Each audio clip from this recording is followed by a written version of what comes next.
مجھے نہیں سمجھ آتی یہ جو ماتم کا کنسیپٹ ہے, جو اپنے آپ کو مارنا پیٹنا, یہ کنسیپٹ آیا کہاں سے؟ میں نے تو بہت دیکھا قرآن حدیث میں. اگر آپ دیکھیں ہمارے رول ماڈل ہیں نبی کریم صلی اللہ علیہ وسلم, اس کے بعد حضرت ابراہیم علیہ السلام.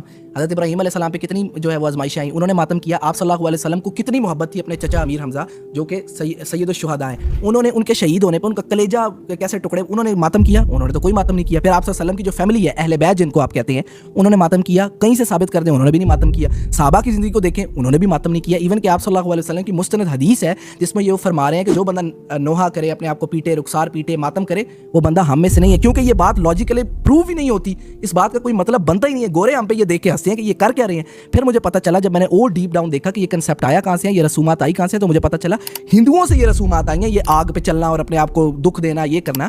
آپ کو اگر افسوس ہے, آپ عقیدت رکھتے ہیں حضرت حسین رضی اللہ تعالیٰ عنہ سے, ہم بھی عقیدت رکھتے ہیں, آپ 9-10 محرم کا آپ صلی اللہ علیہ وسلم حدیث ہے, روزہ رکھیں, آپ ان کے لیے دعا کریں, آپ ان کے راستے پر چلیں. آپ حضرت امام حسین رضی اللہ تعالیٰ عنہ کو آپ مانتے تو ہیں, ان کی مانے بھی تو صحیح نا. یہ ہوگا کہ آپ کو صحیح میں ان کے ساتھ محبت ہے, ان سے عقیدت ہے. تو یہ ماتم کا کنسیپٹ کہیں دور دور تک لاجیکلی کہیں بھی پروف نہیں ہوتا, نہ قرآن میں, نہ حدیث میں, نہ کسی اور دنیاوی بھی کسی کتاب میں. سمپل سی بات ہے, کہہ دو ہمیں حسین منانے والوں سے, مومن کبھی شہداء کا ماتم نہیں کرتے, اور یہ ہم نے آپ صلی اللہ علیہ وسلم سے سیکھا ہے. اگر وہ ماتم کرتے اپنے چچا کی وفات پہ تو ہم بھی ماتم کر لیتے. انہوں نے نہیں کیا, انہوں نے منع کیا, تو ہم بھی نہیں کریں گے. سمپل.